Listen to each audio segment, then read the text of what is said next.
ಇನ್ನು ಸಿಎಂ ಬದಲಾವಣೆ ಚರ್ಚೆ ಹೊತ್ತಿನಲ್ಲೇ ಮಾಜಿ ಸಚಿವ ಶ್ರೀರಾಮುಲು ಹೊಸ ಬಾಂಬ್ ಒಂದನ್ನು ಸಿಡಿಸಿದ್ದಾರೆ.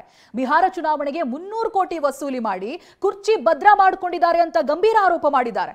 ಇದಕ್ಕೆ ಕಾಂಗ್ರೆಸ್ ನಾಯಕರು ಸಿಟ್ಟಿಗೆದ್ದಿದ್ದಾರೆ. ಏನೆಲ್ಲ ಜಟಾಪಟಿ ನಡೀತಾ ಇದೆ, ಈ ಬಗ್ಗೆ ಕಂಪ್ಲೀಟ್ ರಿಪೋರ್ಟ್ ಬನ್ನಿ ನೋಡೋಣ. ಬಿಹಾರ ಚುನಾವಣೆಗೆ 300 ಕೋಟಿ ವಸೂಲಿ ಬಾಂಬ್ ವಸೂಲಿ ಮಾಡಿ ಸಿಎಂ ಕುರ್ಚಿ ಭದ್ರ ಮಾಡಿಕೊಂಡಿದ್ದಾರೆ.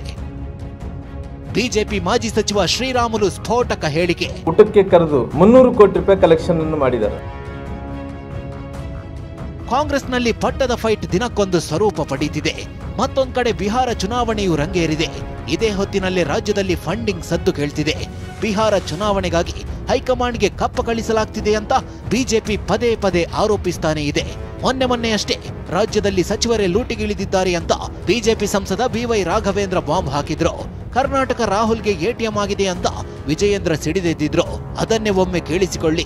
ಬಿಹಾರ ಚುನಾವಣೆಗೆ ದುಡ್ಡನ್ನ ಕಳಿಸಬೇಕು, ಫಂಡನ್ನು ಕಳಿಸಬೇಕು ಅಂತೇಳಿ ಎಲ್ಲ ಆ ಇಲಾಖೆ ಎಲ್ಲ ಖಾತೆಯ ಎಲ್ಲ ಮಂತ್ರಿಗಳು ಇವತ್ತು ವಸೂಲಿ ಮಾಡಿ ಬಿಹಾರ ಚುನಾವಣೆ ಅದೇ ಒಂದು ದಂಧೆ ಆಗಿದೆ. ಕರ್ನಾಟಕದಲ್ಲಿ ಇವತ್ತು ಹಣ ಲೂಟಿ ಮಾಡಿ ರಾಹುಲ್ ಗಾಂಧಿಗೆ ಎಟಿಎಂ ಆಗಿ ಪರಿವರ್ತನೆ ಮಾಡಿದ್ದಾರೆ. ಇದೇ ನಿಮ್ಮ ಸಾಧನೆ ಇವತ್ತು. ಇದೀಗ ಮಾಜಿ ಸಚಿವ ಶ್ರೀರಾಮುಲು ಗಂಭೀರ ಆರೋಪ ಮಾಡಿದ್ದಾರೆ. ಅದು ಅಂತಿಂಥ ಆರೋಪ ಅಲ್ಲವೇ ಅಲ್ಲ. ಕುರ್ಚಿ ಉಳಿಸಿಕೊಳ್ಳೋಕೆ ಸಿಎಂ ಸಿದ್ದರಾಮಯ್ಯನವರೇ ಬಿಹಾರ ಚುನಾವಣೆಗೆ 300 ಕೋಟಿ ಕಲೆಕ್ಷನ್ ಮಾಡಿ ಕಳಿಸಿದ್ದಾರೆ ಅಂತ ಸ್ಫೋಟಕ ಹೇಳಿಕೆ ಕೊಟ್ಟಿದ್ದಾರೆ. ಎಲ್ಲ ಸಚಿವರೆಲ್ಲರೂ ಕೂಡ ಔತಣಕೂಟಕ್ಕೆ ಕರೆದು ಊಟಕ್ಕೆ ಕರೆದು 300 ಕೋಟಿ ರೂಪಾಯಿ ಕಲೆಕ್ಷನ್ ಅನ್ನು ಮಾಡಿದ್ದಾರೆ. 300 ಕೋಟಿ ರೂಪಾಯಿ ಕಲೆಕ್ಷನ್ ಮಾಡಿ ವಸೂಲಾತಿ ಮಾಡಿ ಸಿದ್ದರಾಮಯ್ಯನವರು ಇವತ್ತು ಕರ್ನಾಟಕ ರಾಜ್ಯದಿಂದ 300 ಕೋಟಿ ರೂಪಾಯಿ ಕಲೆಕ್ಷನ್ ಅನ್ನು ಮಾಡಿ ಕಾಮಧೇನು ಕಲ್ಪವೃಕ್ಷ ತರ ಇವತ್ತು ಆ ಕಾಂಗ್ರೆಸ್ ಸರ್ಕಾರಕ್ಕೆ ಇವತ್ತು ಸಿದ್ದರಾಮಯ್ಯರು ನಿಂತಿದ್ದಾರೆ. ರಾಮುಲುನೇ ಹಣ ಕೊಟ್ಟಿದ್ದಾರೆ ಎಂದು ಡಿಕೆ ತಿರುಗೇಟು. ಬಿಹಾರಕ್ಕೆ ಹಣ ಕಳಿಸುವ ಮೂಲಕ ಸಿಎಂ ಕುರ್ಚಿ ಭದ್ರ ಮಾಡಿಕೊಳ್ತಿದ್ದಾರೆ ಅಂತ ಮಾಜಿ ಸಚಿವ ಶ್ರೀರಾಮುಲು ಗಂಭೀರ ಆರೋಪ ಮಾಡಿದ್ದಾರೆ. ಇದಕ್ಕೆ ಡಿಸಿಎಂ ಡಿಕೆ ಸಂತೋಷ್ ಲಾಡ್ ತಿರುಗೇಟು ಕೊಟ್ಟಿದ್ದು ಹೀಗೆ. ಸಾಕಷ್ಟು ಮಂದಿ ಸಚಿವರ ಜೊತೆಲಿ ಕಲೆಕ್ಷನ್ಗಳು ಪ್ರಾರಂಭ ಮಾಡಿಬಿಟ್ಟಿದ್ದಾರೆ. ಯಾಕಂದ್ರೆ ಅವರು ಕಲೆಕ್ಷನ್ಗಳು ಮಾಡೋದ್ರ ಮೂಲಕ ಬಿಹಾರ ಚುನಾವಣೆಯಲ್ಲಿ ಬಹಳಷ್ಟು ದೊಡ್ಡ ಮಟ್ಟದಲ್ಲಿ ಹಣ ಮುಟ್ಟಿಸಬೇಕು ಅನ್ನೋಂಥ ಕಾರಣದಿಂದ ಆ ಕಲೆಕ್ಷನ್ ಅನ್ನು ಕೊಡಬೇಕು, ಅವ್ರ ಕುರ್ಚಿಯನ್ನು ಉಳಿಸ್ಕೋಬೇಕಂದೇಳಿ ಮುಖ್ಯಮಂತ್ರಿ ಕೂಡ ಪ್ರಯತ್ನವನ್ನು ಕೂಡ ಮಾಡ್ತಾ ಇದ್ದಾರೆ. ಶ್ರೀರಾಮುಲು ಕೊಟ್ಟಿದ್ದಾರೆ ಕಾಂಗ್ರೆಸ್ ಪಾರ್ಟಿಗೆ, ಅವರೇ ಫಂಡ್ ಎಲ್ಲ ಕೊಟ್ಟಿದ್ದಾರೆ. ಆ ಫಂಡ್ನೇ ನಾವು ಕಳಿಸ್ಕೊಟ್ಟಿದ್ವಿ. ಶ್ರೀರಾಮುಲು ಕೊಟ್ಟಿದ್ದಾರೆ. ಬಿಜೆಪಿ ಬಿಟ್ಟರೆ ಬೇರೆ ಇದೆಯಾ? ಬಿಹಾರ ಬಗ್ಗೆ ಏನಾದ್ರು ಮಾತಾಡ್ತಾರ, ಚರ್ಚೆಗೆ ಬರ್ತಾರ? 7,500 ಕೋಟಿ ಇವರೇ ಲಂಚ ಕೊಟ್ಟಿರೋ ಜನಕ್ಕೆ. 7,500 ಕೋಟಿ ಹೆಣ್ಮಕ್ಳು ಕೊಟ್ಟಿದಾರಲ್ಲ, ಏನ್ ಕೊಟ್ಟಿರೋದು? ಇದಕ್ಕೋಸ್ಕರ ಕೊಟ್ಟಿದಾರಂತ 7,500 ಕೋಟಿ. ಇಡೀ ಸರ್ಕಾರದ ಬೊಕ್ಕಸ್ ತಗೊಂಡು 7,500 ಕೋಟಿ ಹೆಣ್ಮಕ್ಳು ಕೊಟ್ಕೊಂಡು ದುಡ್ಡು ಕೇಳಿ ಓಟ್ ಕೇಳ್ತಾ ಇದಾರಲ್ಲ. ನಾಚಿಕೆ ಮಾನ ಮರ್ಯಾದೆ ಇದೆ ಇವರಿಗೆ. ಯಾವಾಗ ಎಲ್ಲಾ ಚುನಾವಣೆ ಬಂದಾಗ ಇವ್ರ ಮತ್ತೆ 20 ಸ್ಟೇಟ್ನಾಗ ಇವ್ರದಲ್ಲಿ ಇವ್ರ ಗತಿ ಹೆಂಗ್ ಮತ್ತೀಗ? 20 ಸ್ಟೇಟ್ಲಿಂದ ಹಣ ವಸೂಲಿ ಆಗೋದಿಲ್ಲ ಅಂತ ಇವ್ರದ್ದು. 20 ಸ್ಟೇಟ್ಲಿಂದ ಇವರಿಗೆ ಹಣ ವಸೂಲಿ ಆಗೋದಿಲ್ಲ ಅಂತ.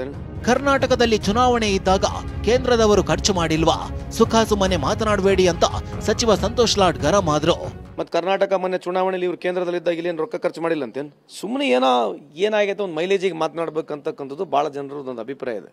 ಏನೋ ಮಾತಾಡಬೇಕು, ಟಿವಿ ಕ್ಯಾಮ್ರಾ ಇಟ್ಕೊಂಡ್ರೆ ಯಾವುದಕ್ಕೊಂದು ಅಲಿಗೇಷನ್ ಮಾಡಬೇಕು. ಆಮೇಲೆ ಈ ಅಲಿಗೇಷನ್ಸ್ ಯಾರು ವೆರಿಫೈನೂ ಮಾಡಲ್ಲ, ಇದಕ್ಕೆ ಯಾರು ಪ್ರೂವ್ ಮಾಡಂಗಿಲ್ಲ. ಇನ್ನು ಶಾಸಕ ಯತ್ನಾಳ್ ಅಂತೂ ಹೈಕಮಾಂಡ್ಗೆ ಕರ್ನಾಟಕವೇ ಆದಾಯ ಅಂದ್ರು.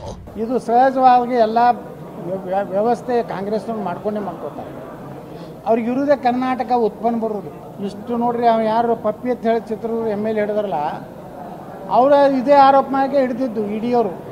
500 ಕೋಟಿ ರೂಪಾಯಿ ನಾನು ಹೈಕಮಾಂಡ್ ಕೊಡ್ತೀನಿ, ನಾನು ಮಂತ್ರಿ ಮಾಡಿರತ್ತ ಹೇಳ್ಯಾರತ್ತ ಅನ್ನೋಂಥ ಸುದ್ದಿ ಮೇಲೇ ರೇಡ್ ಹಾಕಿದ್ರು. ಎಷ್ಟು ಹಣ ಸಿಕ್ತು ನಿಮ್ಗೆ ಗೊತ್ತದ? ಅದೇನೇ ಹೇಳಿ, ಕಾಂಗ್ರೆಸ್ ವಿರುದ್ಧ ಶ್ರೀರಾಮುಲು ಅವರ 300 ಕೋಟಿ ಬಾಂಬ್ ರಾಜ್ಯ ರಾಜಕೀಯದಲ್ಲಿ ಸಂಚಲನ ಸೃಷ್ಟಿಸಿದ್ದಂತೂ ಸತ್ಯ. ಆದ್ರೆ ತಮ್ಮ ಆರೋಪಕ್ಕೆ ದಾಖಲೆಯೂ ಬೇಕಿದೆ. ದಾಖಲೆ ಕೊಡಿ ಅಂತ ಕಾಂಗ್ರೆಸ್ ಸವಾಲ್ ಹಾಕಿದೆ.